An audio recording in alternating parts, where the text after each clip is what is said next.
Most of the time, when you look at the video of these, criminals and bandits element that are doing this thing, little boys, just kids.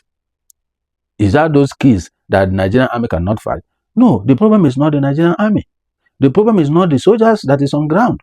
The problem is not DSS. The problem is not police. The problem is not the army.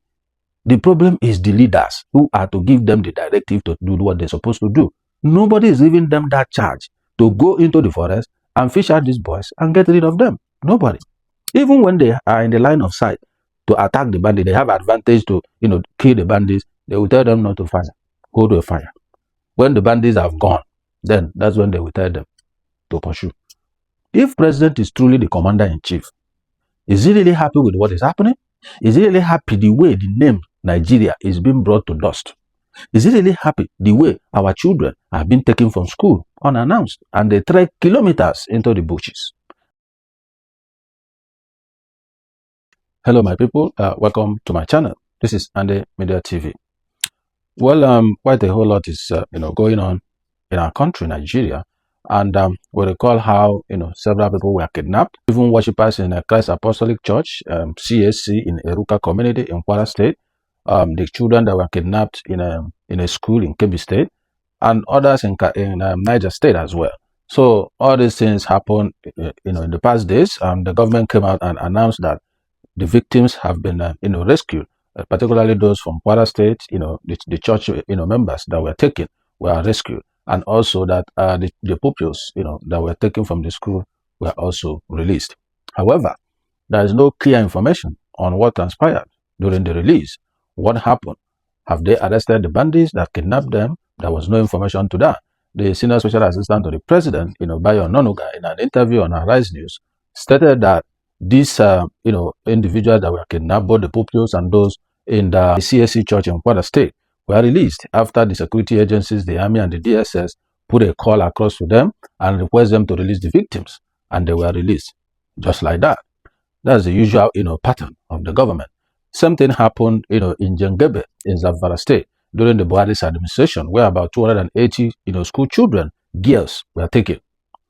At the end of the day, they negotiated with the bandits and they paid the sum of 60 million, according to the bandit. If you watch BBC African Eye, they covered that story. And the bandit, mentioned it that they received 60 million naira in cash from the government. And they used the money to procure more weapons, according to what the bandit said. However, the government still came out to lie that nothing exchanged hand, that no ransom was paid and all that. So it's been a pattern of government, because it's shameful for them to admit publicly that they paid ransom. But I made it clear that kidnapping of school children in particular is a sign that the bandits need some money, probably to, procure their arms and ammunition for logistic purposes and whatever means that they need the money for. And the best and easiest way to get it is to kidnap pupils from the schools, because they know it's going to draw public outcry, because they know that government will be under pressure to get those school children released, and that is why they will be eager and ready to negotiate for ransom. So that is the reason why they do all those stuff. Now, looking at the statement of Bayo Ononuga, it's so shameful that a government representative will come out to think that Nigerians and the world are fools to believe the story that they put out there on how these victims were recovered. But one thing is for sure, that no matter what they do, they are also letting the world know how they work with these terrorists, that they know about these terrorists, they partner with them, and they work with them. The question is this: how can the security apparatus of Nigeria pick up a call and call them? So they have their contact of the bandits. That's what it is. They have their phone numbers. So if they now have the power to tell the bandits to release school children without payment of ransom or anything, and the bandits obey them and do exactly what they say, then I don't know what other evidence people want to see to know that these guys are working, together with government officials, and that the government officials are also protecting them. Now, over 200 and something children were kidnapped in that school. About 35 people were kidnapped in the church. They were released. There was no arrest of the bandits. There was no news of gunfire between the army and army or police or DSS with the bandits. There was no prosecution of anybody. Nothing of that sort happened. So those people were just caught and they released the kids. Does it really make sense to anybody? It doesn't make sense. So now you see that this thing will never end. And like I mentioned before in one of my previous videos, that as they are negotiating with the bandits to release the, either the church people or the school children, as soon as they are working on that, they will kidnap from another location. We heard about the kidnap in Nasarawa, and the rest of them. So it continues to go on and on and on because they know that the government will respond. They know they're going to collect something from the government. So there's no two ways about that.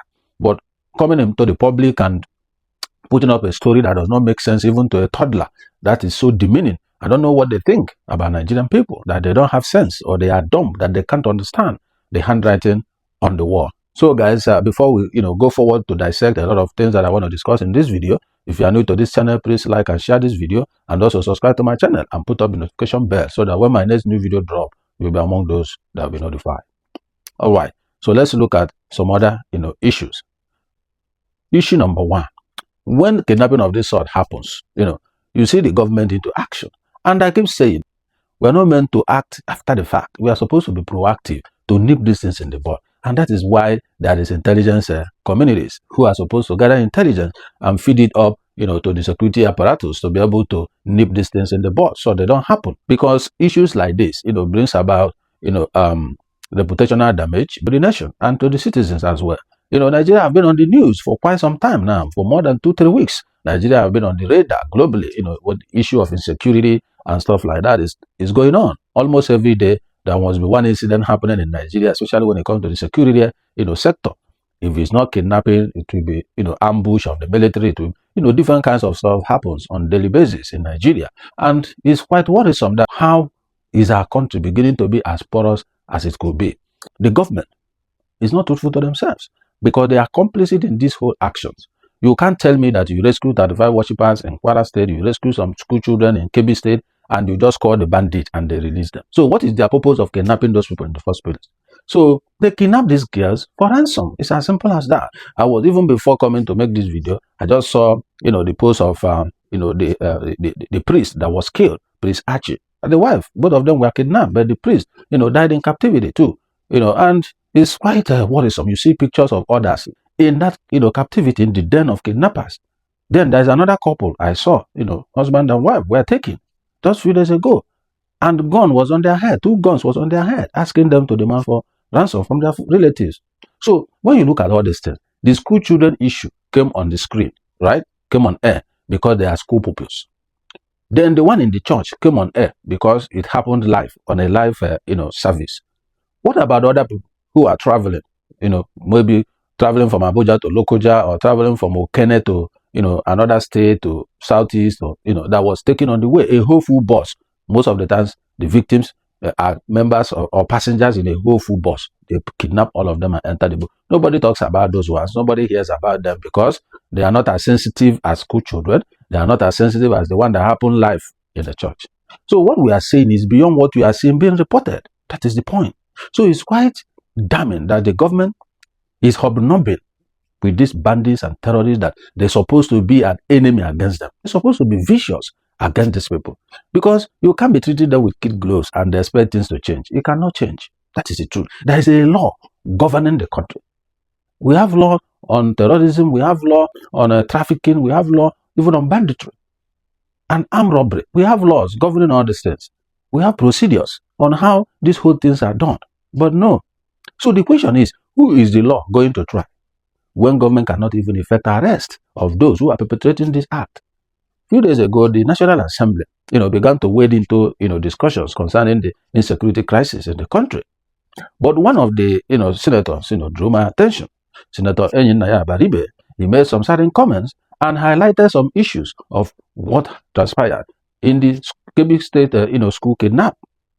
And he mentioned it that if he's the president of the country, he would have taken a different approach in terms of trying to identify who are responsible for the security lapses that led to the kidnap of these children. And also, according to the statement the Senate president was saying that they saw on social media, how, the army were, training the kids in case of anything happened, this is what they're supposed to do, and that they left. The military left there 4 a.m. and this guy stormed the school for 30 a.m., just 30 minutes interval. So the question remains that is it the deputy governor of Kebbi State or the governor of Kebbi State, either of the two, mentioned in the video during his interview that they got a report or intelligence that that somebody called the army to leave the place. So when the army left, that was when these people attacked. Till date, the name of the officer that requested the army to evacuate that place prior to the attack is unknown. No arrests have been made. Nobody have been called to order. Nobody took responsibility till date. So these are the issues we are talking about. What do you expect? Nobody is held accountable. Nobody. So who ordered the military to leave the place? That is what the president needs to find out. He's the commander-in-chief of the armed forces. But if they let sleeping dog lie, then tomorrow it's going to happen again, because they are not taking the actions they're supposed to take. Anyways, guys, let's listen to what Enyinnaya Abaribe said, and also the response of the Senate president, and we'll be right back to dissect what they just said. Don't go away. We'll be right back. My name is Enyinnaya Abaribe. I represent Abia South. The writer, George Orwell, made a very profound statement, which I will quote. He says that in times of universal deceit, telling the truth becomes a revolutionary act. We are being told every day to be patriotic. We are being told here that we shouldn't say anything against. We are being told that, oh, you shouldn't talk about the past. You should focus on the present.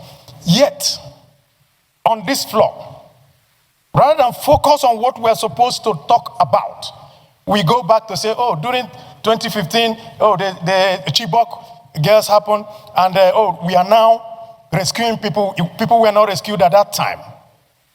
During Chibok, 17 local governments in Katsina were not having parleys with bandits. People in Kebbi were not leaving all the rural areas and coming to only the urban areas to stay. People in Niger were not being kidnapped. So why do we need to? At any time we need to talk about the present issues of today. We go back to start to look for excuse for our failures of today. I only want to say, let us do the right thing. We're not blaming this government for what they are finding itself, but it is the government in power, and they should do the right thing. What are the right things? We take only one example. The governor of Kebbi said that somebody ordered troops out and people were kidnapped. Till today, nobody in Nigeria knows what happened, and no question has been asked. And we are sitting down here as a parliament, and we turn and we talk. Yet, somebody is responsible. If I'm the commander-in-chief, I will call the army commander in that place and the head of the army and say, if you don't get me the head of this person, who withdrew the troops to put all these children in jeopardy? Then you make an example of him. That is how a country is run. A country is not run on pacification. A country is run on confronting issues. I rest my case. You should try and put off your microphone. I want to associate myself with the submission of Senator Abaribe. When distinguished Senator Ashiru brought this issue up, just that he tried to do a comprehensive work of going through all the insecurity situations in the last few weeks. But there are certain salient points that we ought to bring out for the attention of the Senate. For instance, whether it is true, the social media report that the Brigadier General Oba that was murdered because he revealed his location via WhatsApp and even told them how he should be rescued. And it is said that there was complicity and that somebody within the security agencies sent the location to the bandits. And the bandits went there and captured him.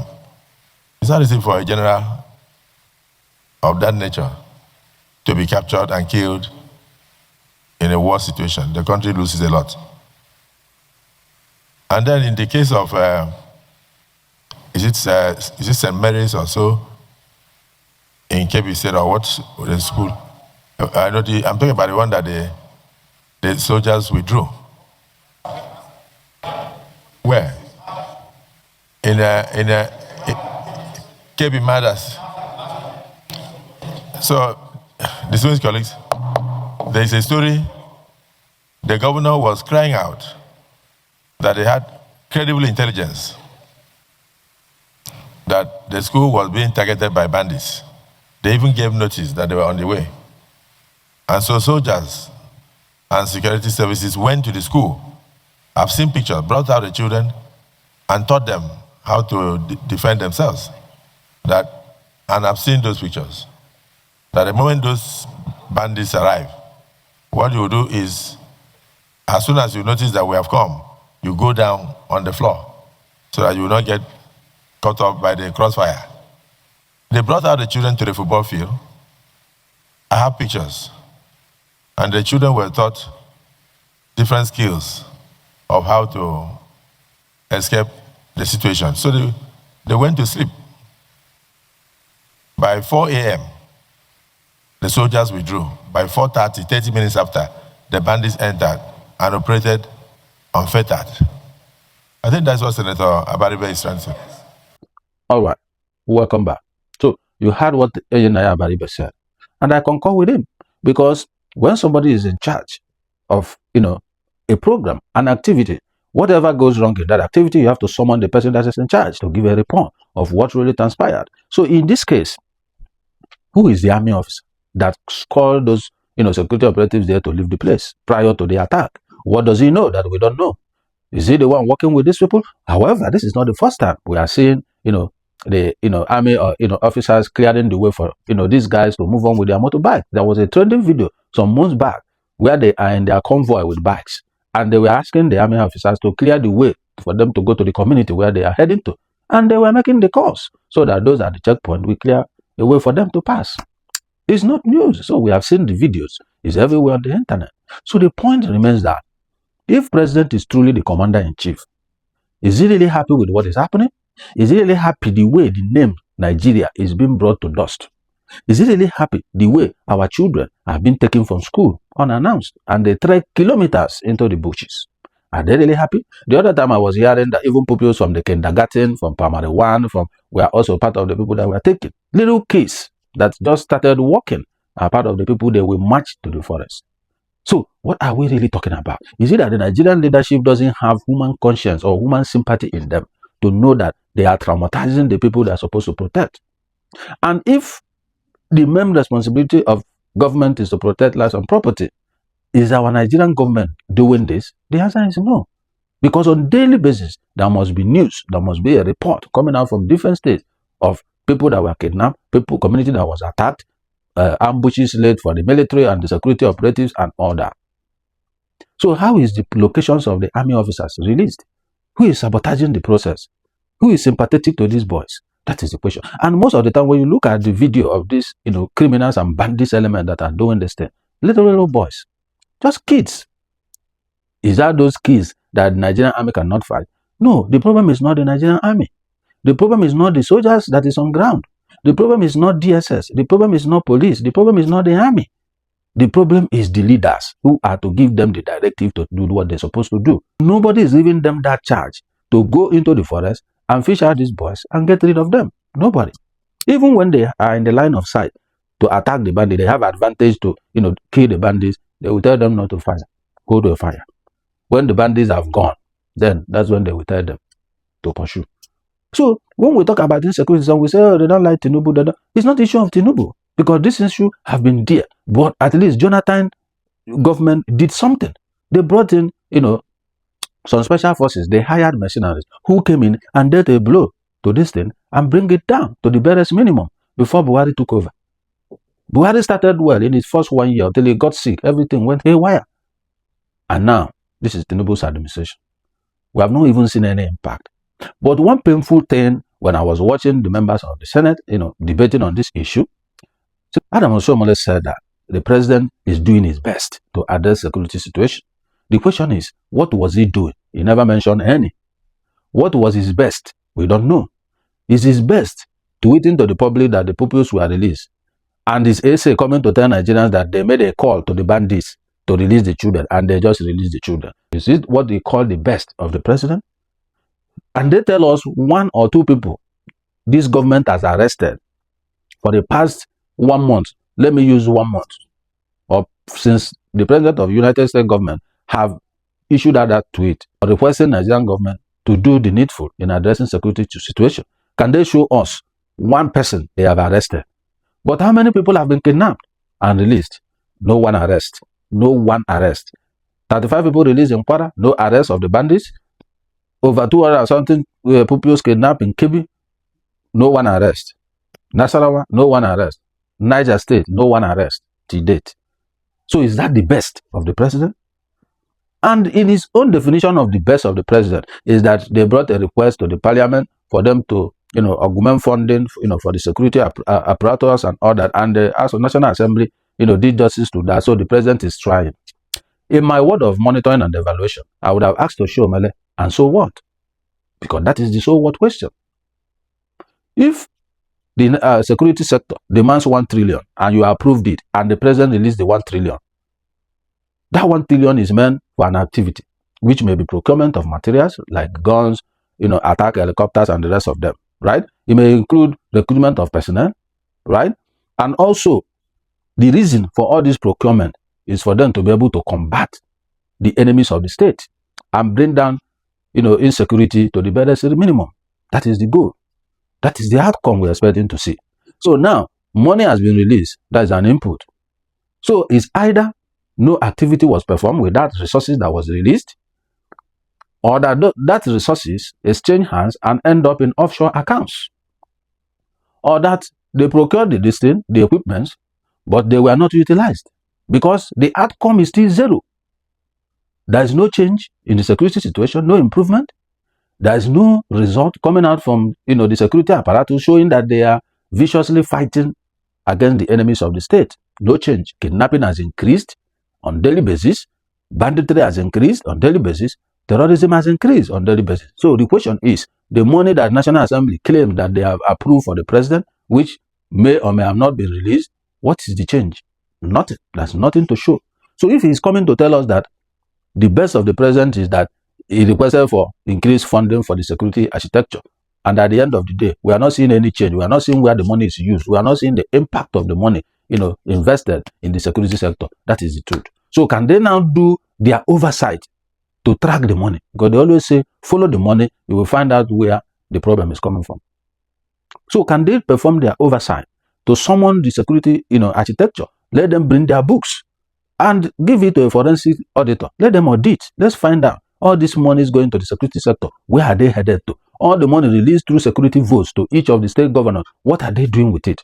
So the state governors, 36 of them, collect security votes, plus the federal government, plus state allocation, plus the additional vote that they request from National Assembly to fight insecurity. Where is the insecurity they are fighting? Is there any change? There is no Nigerian that will tell you that security has improved 1%. Nobody will tell you that, because nobody can sleep. You can't travel by road. You can't even sleep in your own house. You can't even, send your children to school. You can't even go to church or mosque to worship. Just tell me. So what is the change? What is the improvement? If Adams Oshiomhole is telling us that the president is doing his best, what is his best? Is he summoning security chiefs at the state house? Is it the best? Everywhere, the president of a country receives daily briefing, security briefing every day. But what you do with the briefing is what matters. So our own president that receives briefing, what does he do with those briefings? You can't have people sympathizing, with the terrorists in the government. Jonathan said before, during his tenure as the president of Nigeria, good Lord Jonathan, that his cabinet has been infiltrated by the terrorists. He said so. And probably that was what prompted him not to use the Nigerian people, but rather to, get the mercenaries to fight these monsters. And he made huge progress. That was why the 2015 election was held, because it was postponed so that they will curb insecurity. So he made impact by using those people who are not sympathetic to these terrorists, to these bandits. So why can't Tinubu himself also do the same? You can still get the same people in who already know the terrain, who already understand, the situation. But he cannot, because it's very simple. He's working for his 2027 ambition. That is the truth.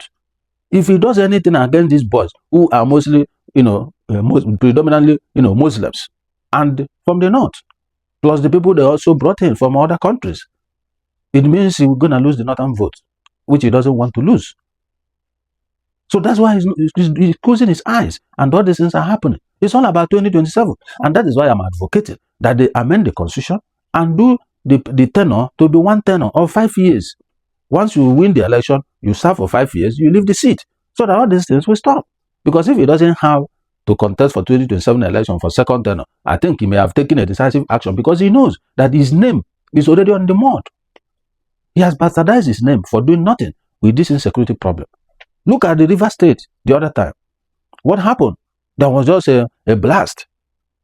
You see, on the pipeline, that was it.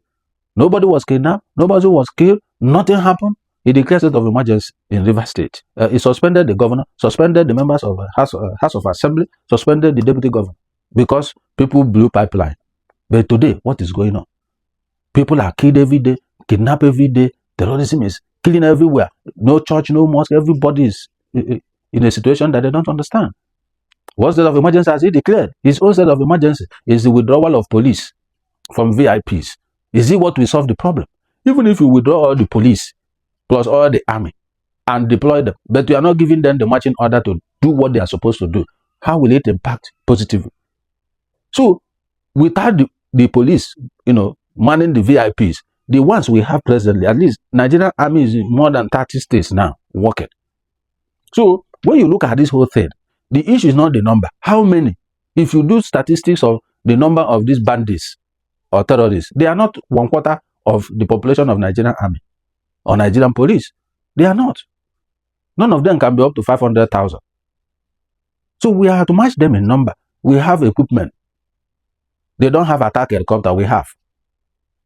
So what is the point? The point is not the number of the army. It's not the size of the army or police or whatever. The problem is those people, the president, who is the commander-in-chief of the armed forces, their commanders, all of them involved, who are supposed to tell the army or the police or whoever they are to attack viciously these people, go into the forest, fish them out, deal with them, send the attack helicopter, releasing their bombs and clear these people. They are the ones who are not giving them that marching order. We have seen several videos from those on the field blaming the government that they will see these people on site to fire them. They will tell them not to shoot, not to, fire these people. That is the problem. So withdrawing police from VIP, that's fine, but that's not going to solve our problem. That is the honest truth. So when you say withdraw from VIP, I hope it includes the children of the president as well. So let it not be from other people and their own family are having security. No. Both from all of them, both in the National Assembly, all of them, their own securities will also be withdrawn, so that they will face what common Nigerians are facing. Maybe it will reset their mind to be able to take action, to do what is needful. So unfortunately, the National Assembly will only talk. After talking, they send their recommendation to the president. Whatever the president does with it is up to him. So they don't have the boss to fight. But the boss they have is the oversight boss. They had to perform oversight on the presidency. We have given you this money. We have approved this money. What is going on? What have you done? Check their books. Check the actions they are taking. Go to the field. Meet the soldiers that are there in the field. They will tell you their immediate challenges, how the government is stopping them from, doing their job.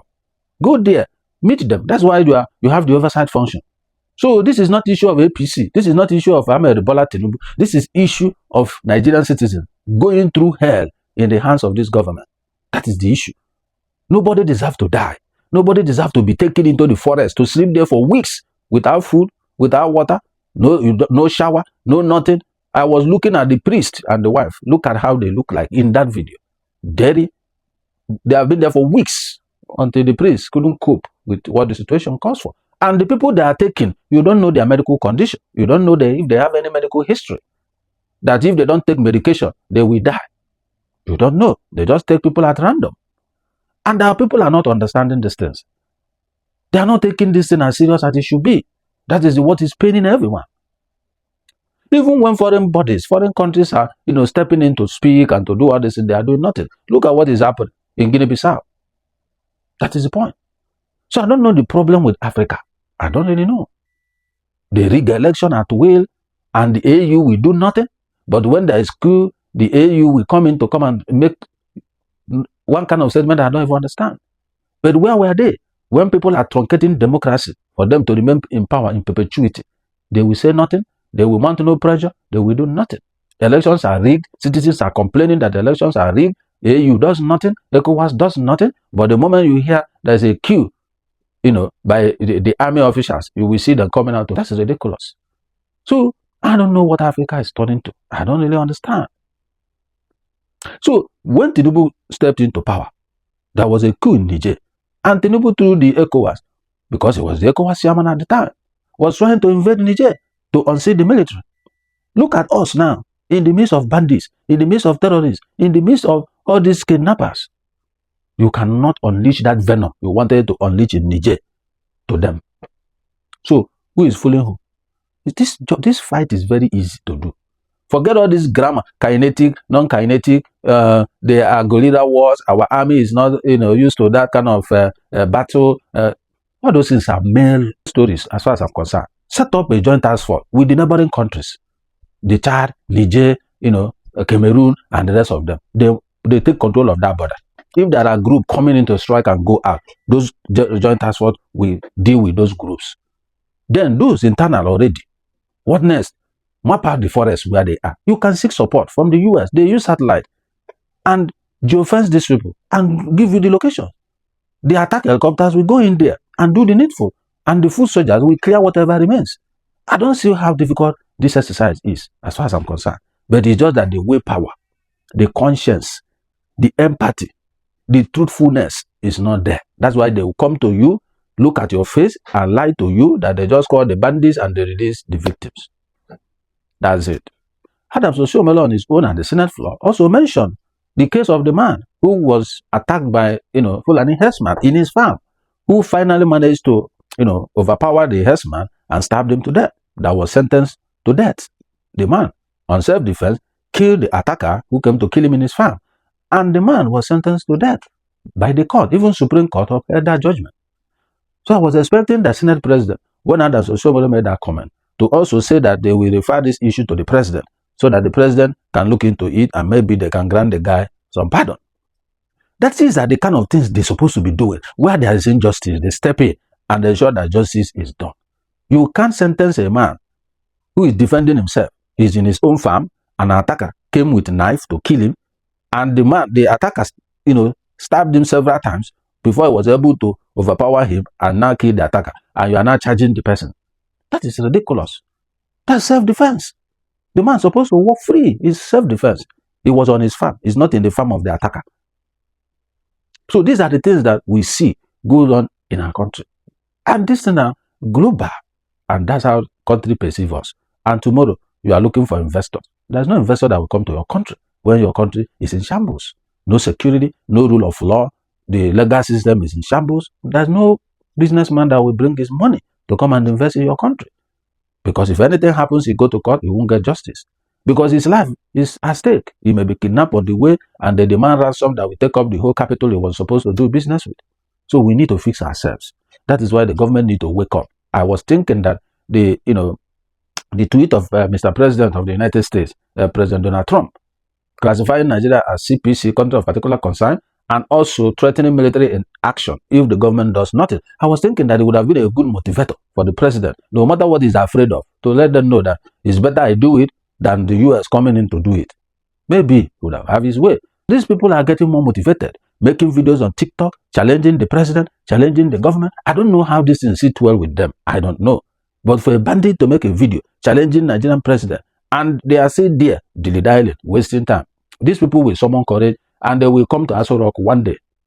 They will enter Abuja very soon and begin to deal with all these top politicians. Maybe by then, they will wake up.